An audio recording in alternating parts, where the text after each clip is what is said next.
Bihari.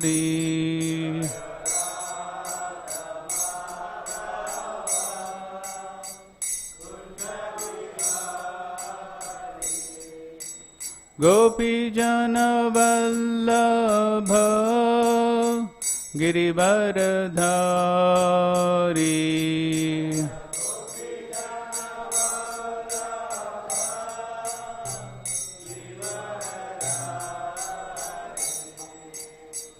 Yashodanandana Braja Jana Ranjana.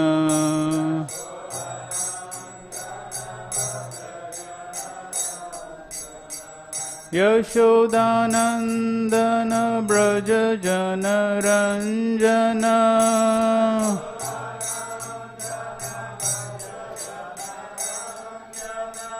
Yamuna Tira Vanachari.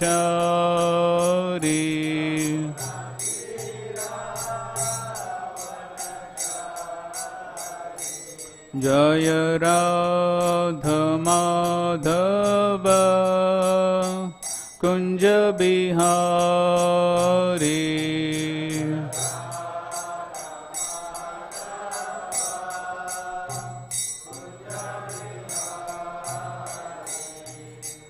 Gopijana Vallabha Girivaradhari.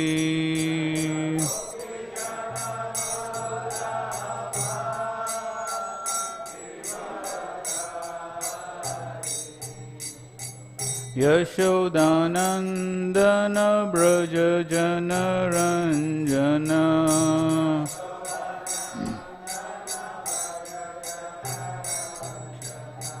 Yashodanandana Braja Jana Ranjana.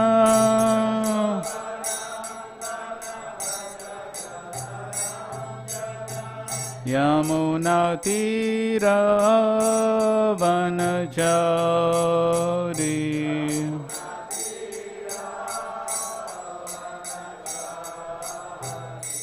Jaya Radha Madhava Kunja Bihari.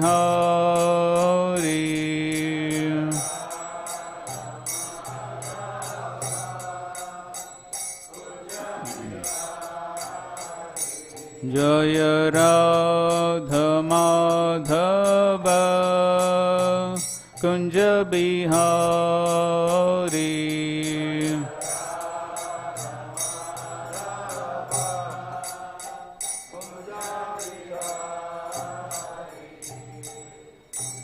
जय विष्णुपाद परमहंस परिव्राजक स्तोत्र श्रीमद् भक्तिवेदांत स्वामी श्री प्रभुपाद की। ISKCON founder आचार्य BBT founder Shri Prabhupada की। जय विष्णुपाद परमहंस परिव्राजक स्तोत्र श्रीमद् भक्ति सिद्धांत ठाकुर श्री प्रभुपाद की। अनंत कोटि वैष्णव वृंद की। नामाचार्य श्री हरदास ठाकुर की। प्रेम से को श्री कृष्ण चैतन्य प्रभु नित्यानंद श्री अद्वैत गदाधर शिवासादि गौर भक्त वृंद की। श्री श्री राधा कृष्ण गोप गोपीनाथ श्याम कुंड राधा कुंड गिरि गोवर्धन की। वृंदावन धाम की। मायपुर नवदीप धाम की। जगन्नाथपुरी धाम की। गंगामय की। यमुनामय की। भक्ति देवी की। तुलसी महारानी की। संवेद गौर भक्त वृंद की। All glories to assembled devotees, Hare Krishna. All glories to assembled devotees, Hare Krishna. All glories to assembled devotees, Hare Krishna. All glories to Shri Guru and Gauranga. Om Namo Bhagavate Vasudevaya.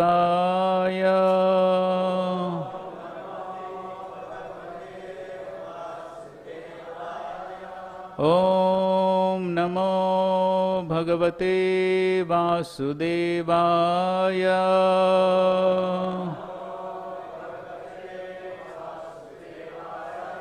Om Namo Bhagavate Vasudevaya.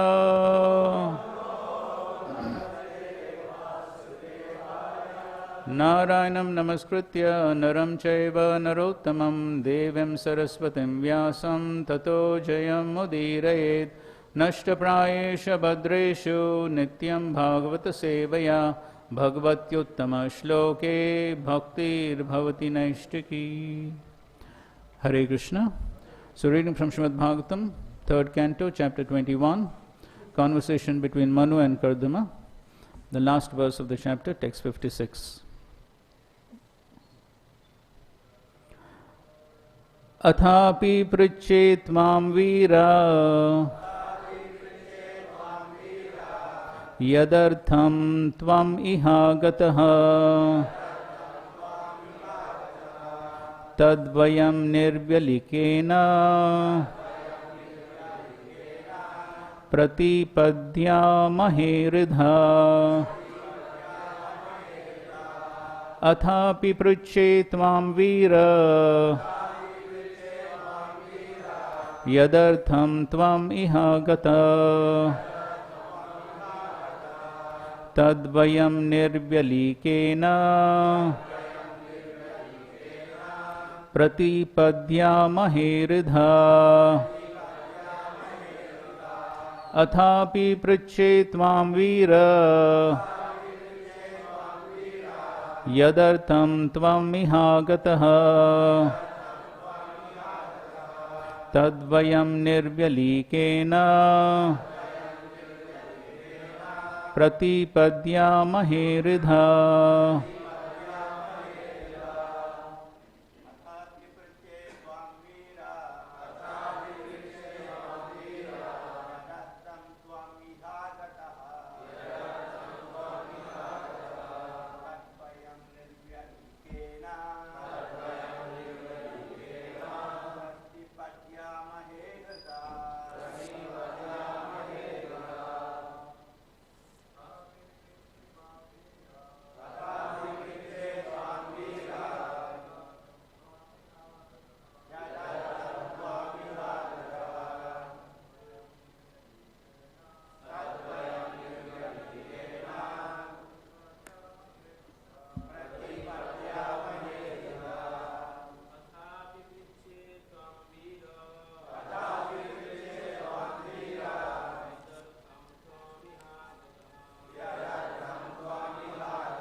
Vaishnavis.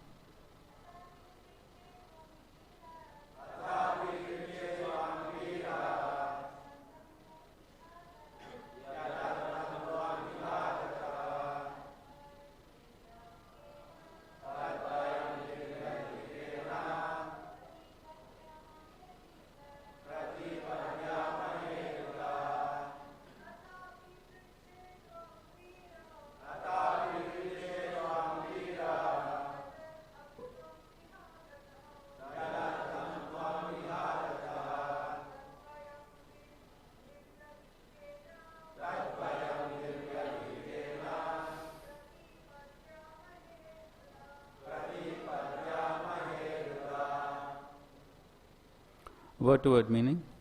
Athāpi, in spite of all this. Pṛcche, I ask. Tvām, you. Vīra, O valiant king. Yad-arthaṁ, the purpose. Tvam, you. Iha, here. Āgataḥ, have come. Tat, that. Vayam, we.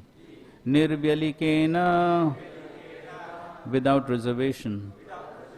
Pratipadyāmahe, we shall carry out. hṛdā, with heart and soul.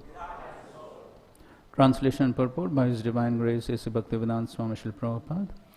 In spite of all this, I ask you, O valiant king, the purpose for which you have come here. Whatever it may be, we shall carry it out without reservation. Purport. When a guest comes to a friend's house, it is understood that there is some special purpose. Kardama Muni could understand that such a great king as Svāyambhuva, although travelling to inspect the condition of his kingdom, must have had some special purpose to come to his hermitage. Thus he prepared himself to fulfill the king's desire. Formerly it was customary that the sages used to go to the kings and the kings used to visit the sages in their hermitages. Each was glad to fulfill the other's purpose. This reciprocal relationship is called bhakti-kārya. There's a nice verse describing the relationship of mutual benefit, beneficial interest between the brāhmanas and the kṣatriya. Kṣatraṁ dvijatvam. Kṣatraṁ means the royal order and dvijatvam means the brahmanical order. The two were meant for mutual interest. The royal order would give protection to brahmanas for the cultivation of spiritual advancement in society, and the brahmanas would give their valuable instruction to the royal order on how the state and the citizens can gradually be elevated in spiritual perfection. Thus end the Bhakti-Vedanta purports of the 3rd canto, 21st chapter of the Srimad Bhagavatam, entitled Conversation between Manu and Kardama. Om Ajnana-timirandasya Jnananjana Shalakaya Chakshurunmilitam Yena Tasmai Shri Gurave Namaha Shri Chaitanya Manobhishtam Sthapitam Yena Bhutale Svāyambhuva Kadamayam Dadati Svapadantikam Vandeham Shri Guru Shri Yuta Padakamalam Shri Gurun Vaishnavamsya Shri Rupam Sagrajatam Sahagana Raghunathanvitam Tam Sajivam Sadvaitam Savadutam Parijana Sahitam Krishna Chaitanya Devam Shri Radha Krishna Padan Sahagana Lalita Shri Vishakhanvitamsya Nama Om Vishnu Padaya Krishna Prishtaya Bhutale Srimate Bhakti-Vedanta Swamin Niti Namine Namaste Saraswate Deve Gauravani Pracharine Nirvishesha Shunyavadi Paśyatya Deshatarine Namo Mahavadanyaya Krishna Prema Pradayate Krishnaya Krishna Chaitanya Namane Gauratvishe Namaha He Krishna Karuna Sindho Deenabandho Jagatpate Gopesha Gopika Kanta Radha Kanta Namostate Tapta Kanchana Gaurangi Radhe Vrindavaneshwari Vrishabhanu Sute Devi Pranamami Hari Priye Vancha Kalpa Tarubhyascha Kripa Sindhubhya Evacha Patitanam Pavanebhyo Vaishnavebhyo Namo Namaha Jai Shri Krishna Chaitanya Prabhu Nityananda Shri Advaita Gadadhar Shrivasadi Gaura Bhakta Vrinda Hare Krishna Krishna Krishna Hare Hare Hare Rama Rama Rama Hare Hare Hare Krishna. So seeking blessings of all the assembled devotees in order to be able to speak something on this verse of the Srimad Bhagavatam. So here we find the conversation between Kardama Muni and Svāyambhuva Manu, and the verse begins with athāpi pṛcche, in spite of all this.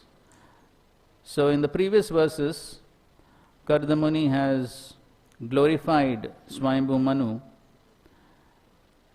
and glorified that how only when the king performs his duties properly by traveling everywhere and maintaining the dharma, especially the varnashram dharma, following the laws governing varnas and ashramas, which have been created by the Lord himself. So it was the duty of the king to see that everyone was properly following the various duties of varna and ashram. So that's what he's glorifying, that how Svāyambhuva Manu is traveling and maintaining all this law and order in the state. And so the king, obviously he knows everything, but in spite of this. So that's why the verse begins with athāpi. So very powerful king Svāyambhuva Manu, but in spite of this, Kardama Muni is asking, I ask you, Vīra, O valiant king, yad-arthaṁ, what is the purpose for which you have come here, āgataḥ? And whatever be that purpose, whatever be the instruction that you will be giving, we will definitely try to fulfill that instruction. How? Nirvyalīkena, pratipadyāmahe, hṛdā. So two words have been used, nirvyalīkena and hṛdā. So nirvyalīkena means without reservation, without hesitation, without grudges. And hṛdā means with heart and soul.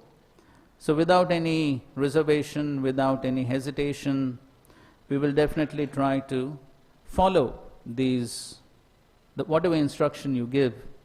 That is how Kardama Muni is speaking to Svāyambhuva Manu, even though Kardama Muni is a great sage, yogi, brāhmaṇa, and the brāhmanas are supposed to be the higher order than the kṣatriyas, but still we find Kardama Muni in no way is posing himself as someone superior to Svāyambhuva Manu, but he is presenting himself in a very humble way, and he is ready, not only just ready, but very enthusiastic and eager to satisfy Svāyambhuva Manu and fulfill his instructions. And so we find, as Srila Prabhupada is explaining in the purport, the wonderful relationships between the various members of the various varnas and ashramas. So even though from a social perspective, somebody may be higher, somebody may be lower, but we find that how in the Vedic times there was this wonderful cooperation, mutual respect between the various members of the society. And therefore we find that how the brahmanas respected kṣatriyas, the kṣatriyas respected the brahmanas, and similarly all the various sections of the society. As Srila Prabhupada in so many of his lectures, he compares the varnashram system to the various parts of the human body. The brahmanas have been compared to the head, the kṣatriyas to the arms, the vaishyas to the belly, and the shudras to the legs. But just like in the body, it's not that the legs are useless. So the legs are also important. With the legs one can travel to the holy places, come to the temple. So many things one can do. So all the parts of the body are equally important, though of course we know without the functioning of the head, then nothing else works. But still, all the parts of the body are important. And so therefore, everyone understood the relative importance of everyone within society, and there was mutual respect and cooperation. That's the important point which Srila Prabhupada is emphasizing in this purport. This reciprocal relationship is called as bhakti-kārya. And so therefore, further down he says, the brahmanas and the kṣatriyas were meant for mutual interest. So the kṣatriyas, they had their specific duties of giving protection to the brahmanas so that they can perform their spiritual duties nicely. And similarly, the brahmanas, they had their specific duties of giving valuable instructions to the kṣatriyas so that they can govern nicely, and in this way the entire society can be benefited. And ultimately, everyone can progress nicely on the spiritual path to realize the ultimate goal of self-realization and achieving the Supreme Lord. So that was the purpose. So we would like to focus on this one particular theme which Srila Prabhupada is focusing on in his purport, and that is this mutual beneficial interest. Prabhupada in fact repeats these words twice, mutual beneficial interest and mutual interest. So this is the key words which Srila Prabhupada has used in this purport, and so therefore we would like to focus on this particular theme of mutual beneficial interest or cooperation, which of course is something which has been again and again emphasized and stressed within the Shastras and within our society as well. So talking about mutual beneficial interest and cooperation, we find that in the spiritual world, there is this oneness of interest between the jiva and the Supreme Lord. So in the spiritual world, as Srila Prabhupada writes in Srimad Bhagavatam, this 3rd canto, 15th chapter, 33rd verse, where there is the description of the spiritual world, and this verse is in the context of Jay and Vijay stopping the 4 brahmanas, the 4 kumaras, from entering into Vaikuntha. And so when they were stopped, the 4 kumaras, they're contemplating.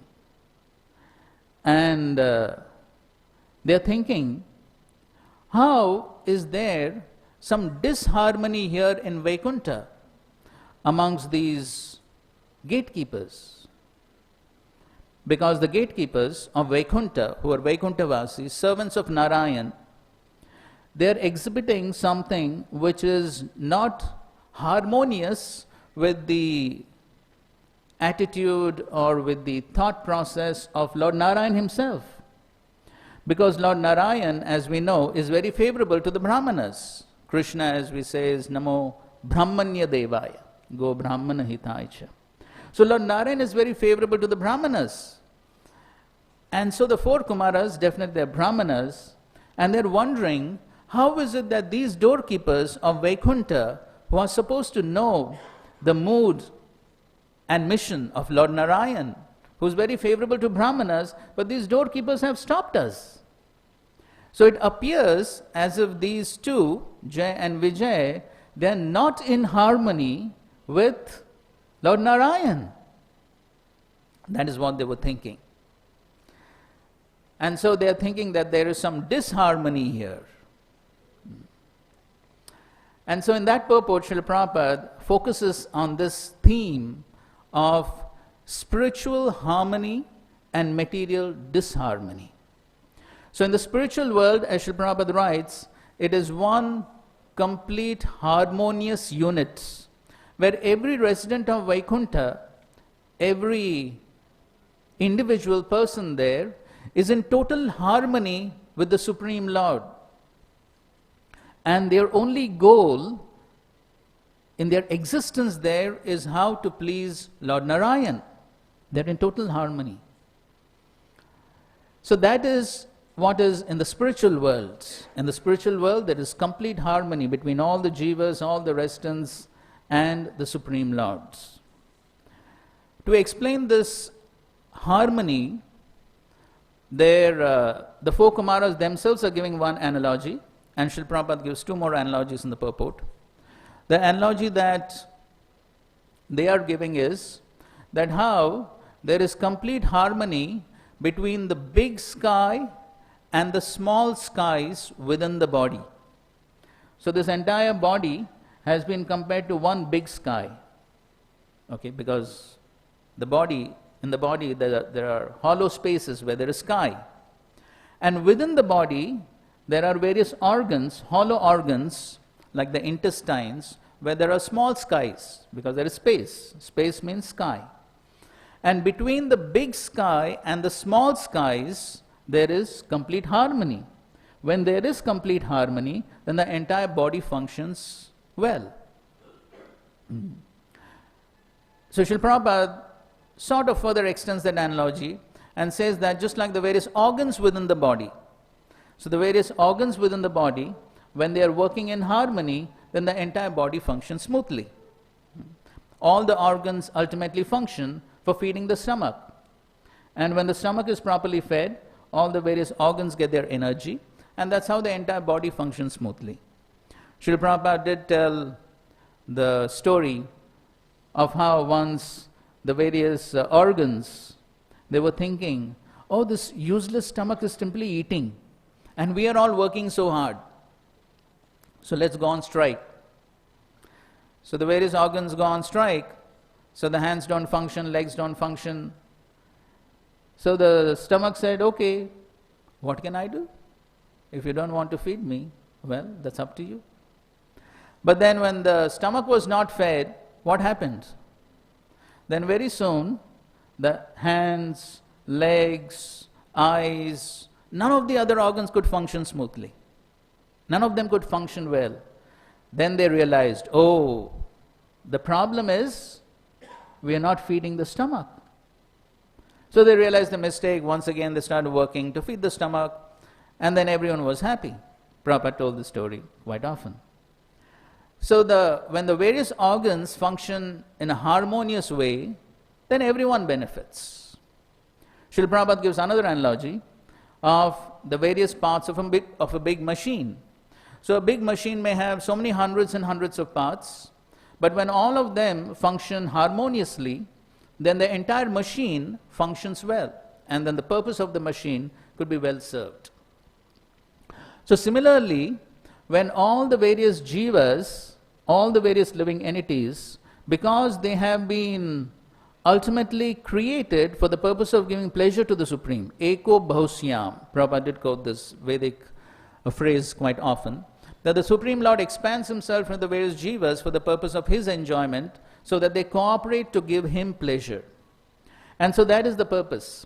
But when the jivas, they develop this rebellious attitude and they fail to cooperate with the Supreme Lord, to give enjoyment, to give pleasure to the Supreme Lord, then they are sent into this material world to try and enjoy independent of the Supreme Lord. Srila Prabhupada gives the example of how within the state there is the civil department and there is the criminal department. So when people don't cooperate with the laws of the government, then they are sent to the criminal department or the jail, where they are punished for reformation. That is the purpose. So similarly, in this entire cosmic manifestation, when the jivas don't cooperate with the will of the Lord, then they are sent into this material world where they try to enjoy independent of the Supreme Lord. But then, in the process, what happens? They're trying to enjoy independent of the Supreme Lord, but what they get is simply suffering. That's all. And so therefore, there is supposed to be cooperation between the jivas and the Supreme Lord. And so similarly, there is supposed to be cooperation within the various varnas, within the various ashramas, between all the various individuals, there is supposed to be cooperation. So first of all, we will try to discuss the topic under three headings. The first one is, what is the importance of cooperation amongst the various individuals of society, whether it be the general society or whether it be the devotee society. What is the importance of cooperation? When we speak of the general society, then as we already made the point, that the general society has been divided into the four varnas and four ashramas, ideally. And then the purpose is cooperation so that ultimately everyone progresses on the spiritual path. That is the purpose. And so, the purpose of the various varnas and ashramas, as mentioned in the first canto, second chapter, 13th verse by Sutta Goswami, athāpi dvijashreshṭha varnashrama vibhagasha svanushthitasya dharmasya samsiddhir haritoshanam. So the entire purpose of the various varnas and ashramas and their cooperative functioning is ultimately samsiddhir haritoshanam, to please the Supreme Lord. That is the ultimate purpose. And so, the ultimate purpose of whatever we do is basically to please the Supreme Lord. And the same principle applies for cooperation, and the same principle applies, or the same purpose applies for cooperation even amongst devotees. The ultimate purpose is to please the Supreme Lord. And this has been stated by the Supreme Lord himself, how he is very pleased to see the mutual friendship, cooperation amongst various individuals and amongst the devotees. And in this context, we have the nice pastime of the prachetas. So the prachetas, the sons of King Prachin Barishat, on the order of their father, they went to perform austerities within the ocean. And they performed austerities for 10,000 celestial years, very long time. But they were performing these austerities in total cooperation, in total friendship. No arguments, no quarreling, nothing. Not for few years. How many years? 10,000 years. Pretty long time, isn't it? For people to stay together without quarreling and fighting for such a long time is quite a challenge. Right? And I think so all of us do have some practical experience of this. How even when few individuals get together, even for some days, there is bound to be some friction. But here these devotees, for such a long time, but perfect cooperation, perfect friendship. What was the result of this?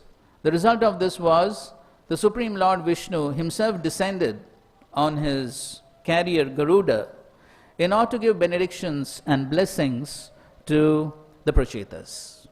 And there's a famous verse which comes in the 4th canto, 30th chapter, 8th verse, where Lord Vishnu himself is speaking to the prachetas. Shri Bhagavan Uvacha Varam Vrinidvam Bhadram Vo Yoyam Me Nripanandanaha Sauhardena Pritagdharmas Tushtoham Saurudhenavaha. So you can see in this verse, this word comes twice. Which one? Sauhardena, Saurudhena. Saurudhena means in mutual friendship. And so, Lord Vishnu himself is saying, Tushtoham. Tushtoham means I'm satisfied. Satisfied by what? The Saurudhena. So because of this Saurudhena, this friendly behavior amongst the prachetas, the Lord himself, Lord Vishnu himself is saying, I am perfectly satisfied, pleased. Translation of the verses. The Supreme Personality of Godhead said, my dear sons of the King, I am very much pleased by the friendly relationships among you. All of you are engaged in one occupation, devotional service. I am so pleased with your mutual friendship and I wish you all good fortune. Now you may ask a benediction of me. So the Lord is so pleased, he is ready to offer all benedictions and blessings because of this mutual friendship and cooperation with which they performed austerities. The austerities, of course, were ultimately meant for progressing in Krishna consciousness. As Srila Prabhupada begins this purport by saying, since the sons of King Pṛcche and Parishad were all united in Krishna consciousness, the Lord was very pleased with them. So there's one example. And so we are talking of the purposes or the reasons why there needs to be that mutual cooperation.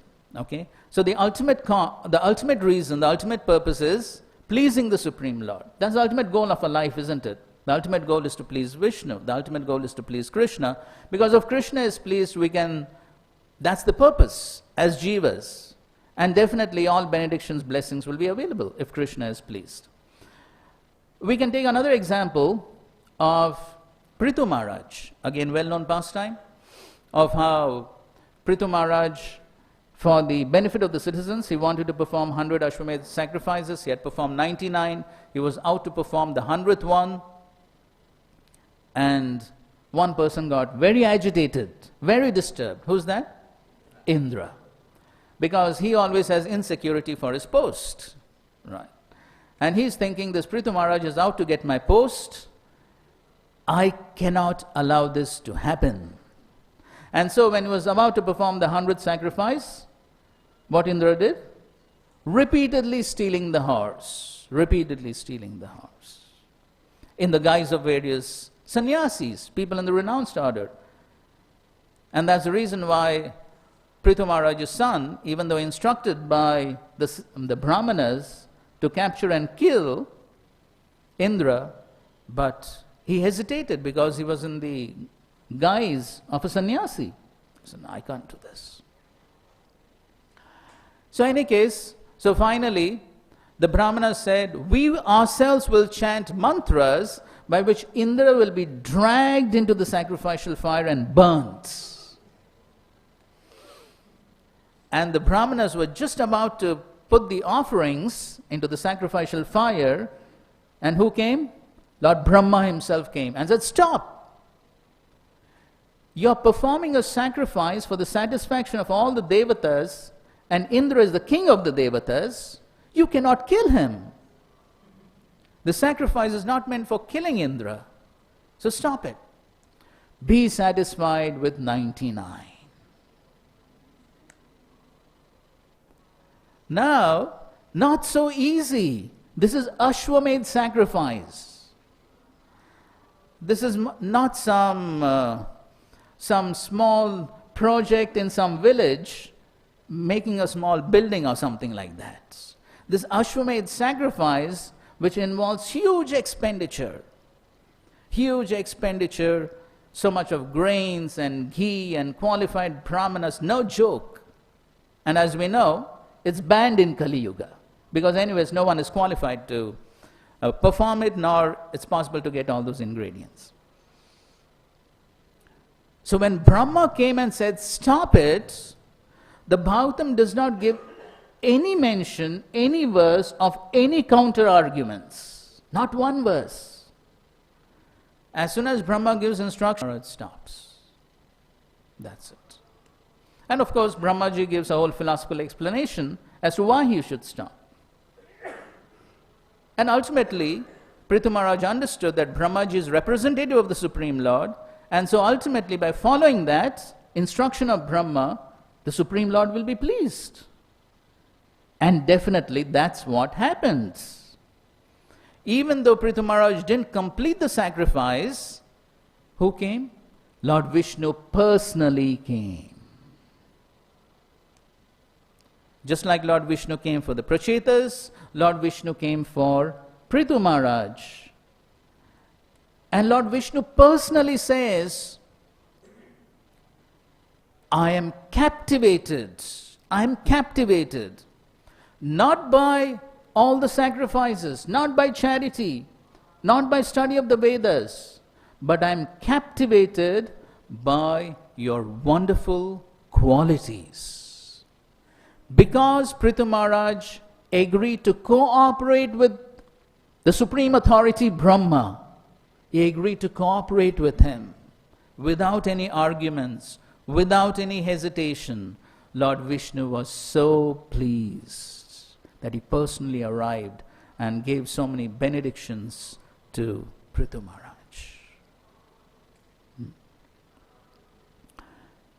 And then we have another wonderful example of Priyavrat Maharaj. So Priyavrat Maharaj, he was in quite a tough situation. On one hand, there was Narad Muni advising him to remain in the renounced order. And on the other hand, there was Svāyambhuva Manu, who needed an heir to the throne. And so he was telling him, please come and accept the throne. Priyavrat Maharaj was busy doing austerities, practicing to be in the renounced order. So here is a very difficult situation where two Mahajans, no ordinary people, two Mahajans are giving two contradictory instructions. Very difficult. And so definitely he was in a big dilemma as to what is meant to be done. But then, who came? Again Brahma came. Brahma came and told him, well, see, the kingdom needs you, so kindly accept the throne and rule the kingdom. And ruling the kingdom, becoming a king obviously means entering the Grihastha ashram. Again we find that Priyavrat Maharaj, without any arguments, he simply accepted the instruction and went ahead. Total cooperation.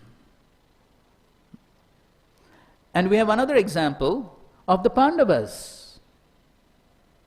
5 Pandavas, full cooperation amongst themselves. One example for this, well-known pastime of how Arjuna won Draupadi and brought her. They were living in the forest that time. And they just informed Queen Kunti that we have brought something for you. And Queen Kunti was doing something, she didn't see what was it or who was it. And she said, whatever it is, you share it amongst yourself. And of course she discovered it's not something, but it's a person. And that to a wife.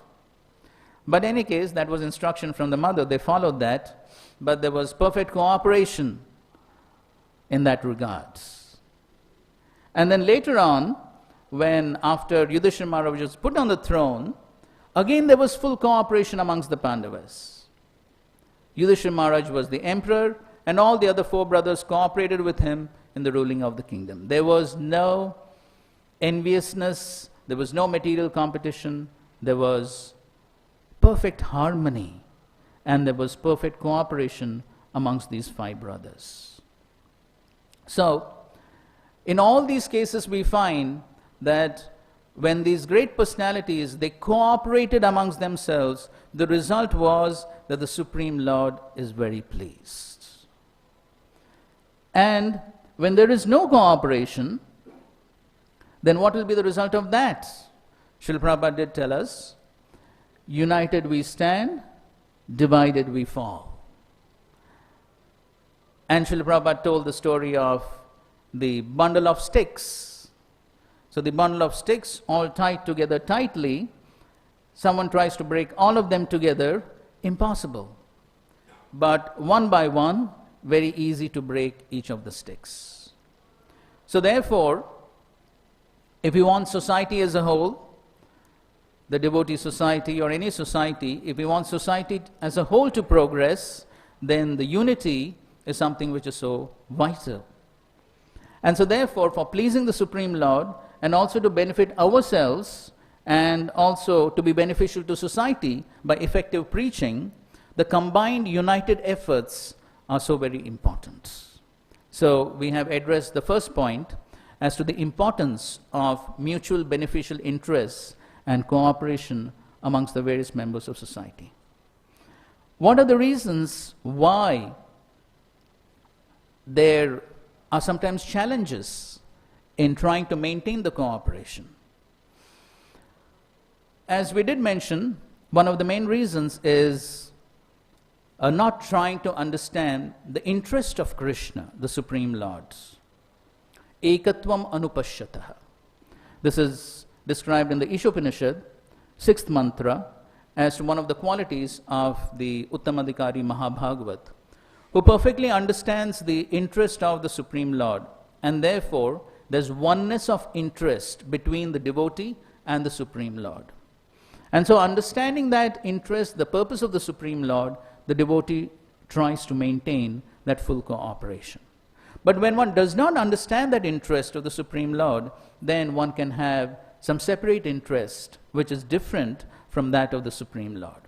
That means the cause of non-cooperation, or the cause of not being able to cooperate, is various material desires which oppose the interest of the Supreme Lord. And so therefore, in the same purport that we were reading, 438, Srila Prabhupada gives the example, which he did very often, of the United Nations.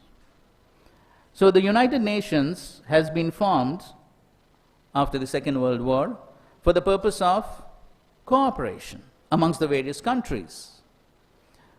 But as Srila Prabhupada said so often, that yes, they're trying to establish unity, but the reality that has been seen is the flags are increasing. That means more divisions, more splits, no unity. Why? Srila Prabhupada explained, they're sitting, all these representatives of countries are sitting together, but each one of them has their own individual interests. They don't have a common interest. And because they have their individual interests, therefore, there cannot be unity. It's not possible. And of course, Srila Prabhupada put it very bluntly as, I'm simply repeating, an assembly of barking dogs. Why? Because the mentality is doggish. So just like the dog thinks of his own territory, I and mine. And so as long as there is this doggish mentality, even though they are trying to come together, there cannot be unity. It's not possible. It's not possible. Prabhupada says, you put a pack of dogs together in a room and give them good advice. My dear dogs, please cooperate. It's just not going to be possible. Because, after all, they're dogs. So similarly, if there are human beings with selfish self-interest in the mentality of dogs, we cannot expect there to be unity and cooperation. And therefore, Srila Prabhupada gave another analogy in that context. He gave the analogy of how in a water body or in a pond, if we throw stones, pebbles, at different places in the pond, then there will be ripples formed, ripples of water. You may have seen ripples of water. But those ripples which form in circles, what happens? They will clash because the centers are different. So different ripples form, they will all clash. But if the various stones or pebbles are thrown at the same point, you can throw any number of stones at the same point, the ripples will form in concentric circles. They will not clash. They will form in concentric circles. Why? Center is one. Center is one. Therefore, in this purport, Srila Prabhupada says, the unity of the individual souls attempting to satisfy the Supreme Lord or rendering service to the Lord is real unity. In the material world, such unity is not possible. Is not possible. And then he gives the example of the United Nations.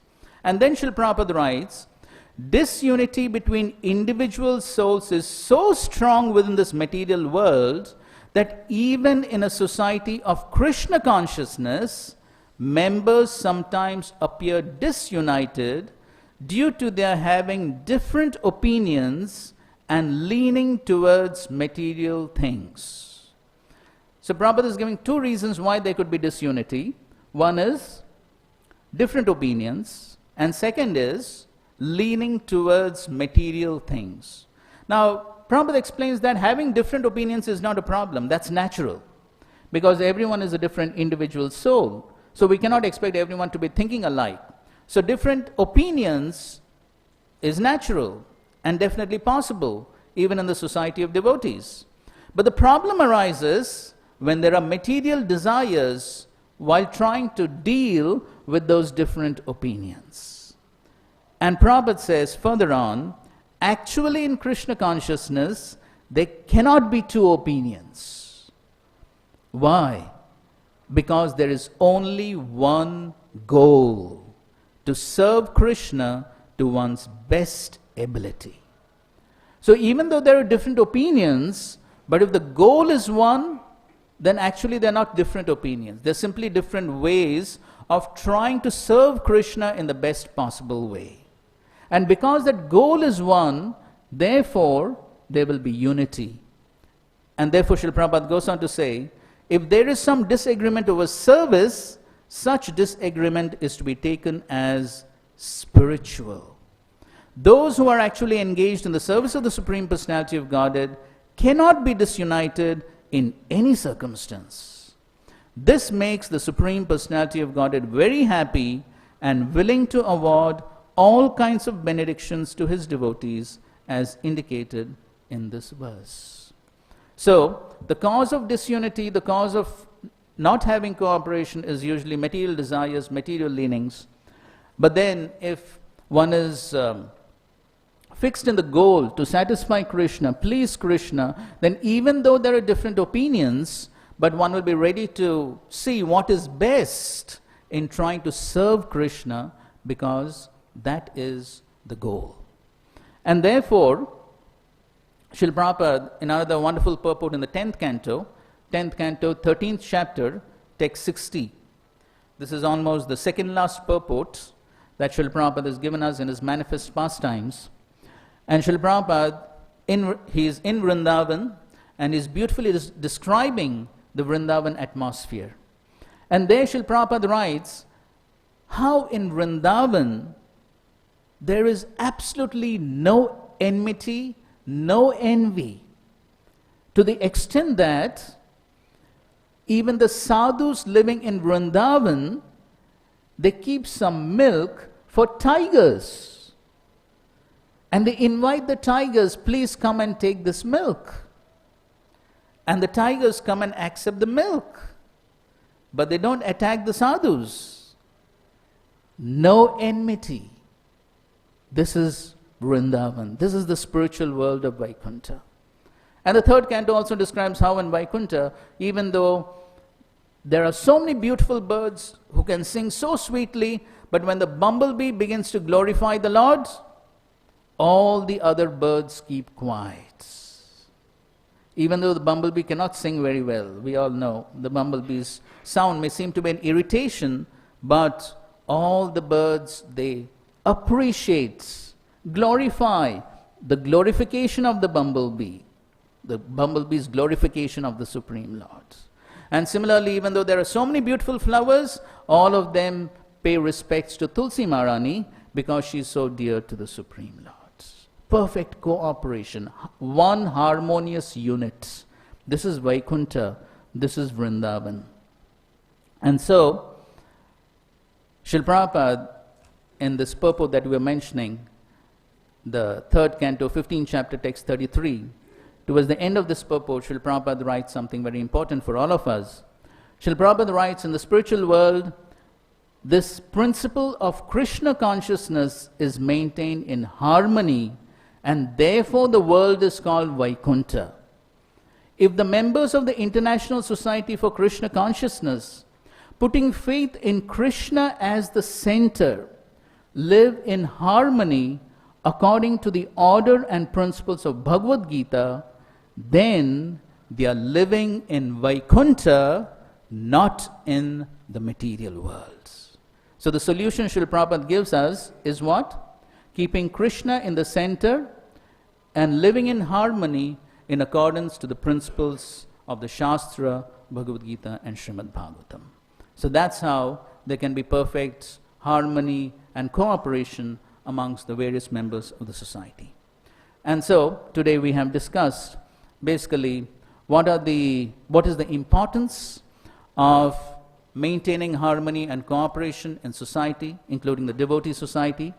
And essentially, we saw 2 points. One is to please the Supreme Lord, as we saw in the examples of the Prachetas, Prithu Maharaj, Priyavrat Maharaj, the Pandavas.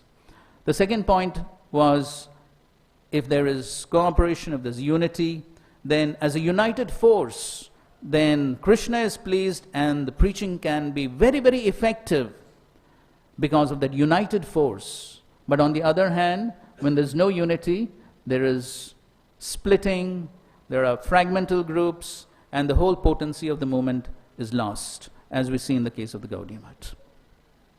The second point that we saw was the reasons why such cooperative efforts may be a challenge, and the essential reason, as Srila Prabhupada has described, is our own material desires. But if there is one goal to please the Supreme Lord and satisfy Him, if that is our singular goal, and we have faith, we put faith in Krishna as the center, and we follow the various principles of the Shastra in order to please Guru and Krishna, then that's how we can have, as Srila Prabhupada has written, this mutual beneficial interest amongst the various members of the society. And as we know, Srila Prabhupada towards his final days made that well-known, wonderful statement, and that is, your love for me will be shown by how you cooperate together to keep this movement going ahead. And so, in order to please Srila Prabhupada, the Acharyas, and to please Krishna, so we can strive for this mutual cooperation so that ultimately that everyone within the society is benefited and the people outside are also benefited. Thank you all very much for your kind attention. We humbly request senior devotees, Rameshwar Prabhu, Udayachatan Prabhu, Janmash, kindly comment or ask.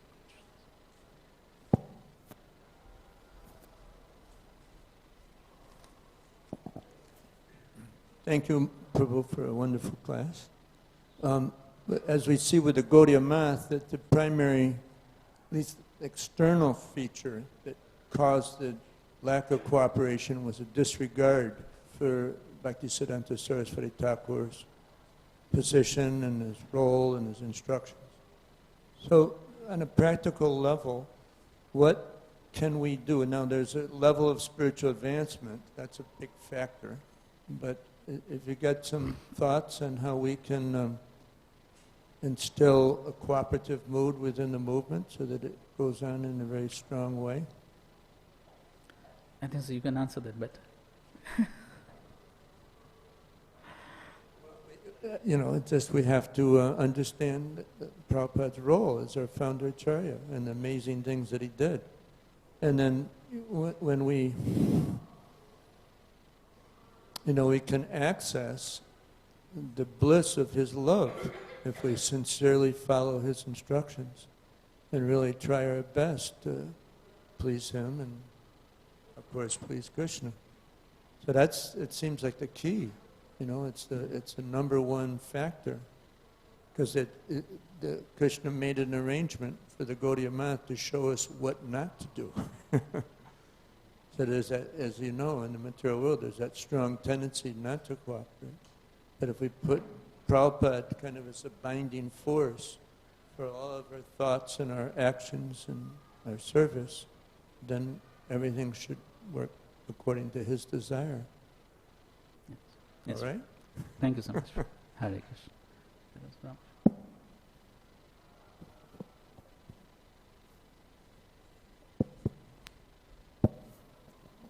Hare Krishna. Dear Prabhu, thank you for that brilliant tour of the Srimad Bhagavatam. Hare Krishna. I have a practical example in Prabhupada Leela about what you have been talking about. When Srila Prabhupada came to Los Angeles Temple, New Dwarka, in June of 1975, he requested that 17 books that he had written with purports and that had not been published suddenly be published in 2 months. And that meant 8 or 9 books a month instead of 1 book every 4 months. So, in all the ways that this story has been told in ISKCON, they leave out one of the most important parts of the story. There were about 70 devotees working day and night at ISKCON Press. Day and night. Now, the temple president was a wonderful devotee named Tulsidas. And we had about 400 devotees living in New Dwarka at that time. And they were running a restaurant, book distribution, unbelievable deity worship, so many things. But the president said, I want to connect to this. I want to connect to what Prabhupada said for these 70 devotees to do. And so what he did with the rest of the temple that wasn't going on Sankirtan and doing deity worship, what he did is he arranged for every devotee at ISKCON Press, they did not have to do any laundry. The temple devotees did their laundry. They did not have to go shopping for any toiletries or just basic necessities. He arranged for the temple devotees to do that. They didn't even have to clean inside ISKCON Press. He arranged the temple devotees to do that somehow when they were finally asleep for a couple of hours. And on, every necessity and backup, the rest of the temple performed. Now, nobody knows this part of the story of the 17 books, but that's what made it possible. The devotees could be in samadhi on their service of publishing the books because everything else was being done by the rest of the community of devotees. It was the most amazing example of cooperation I have ever seen in ISKCON. So I wanted to share that with you. Hare Krishna. Hare Krishna. Thank you very much, Prabhu. Thank you very much. Srila Prabhupada ki jai, Granth Raj Srimad Bhagavatam ki jai, Samved Gaur Bhakta Vrinda ki jai. Thank you very much.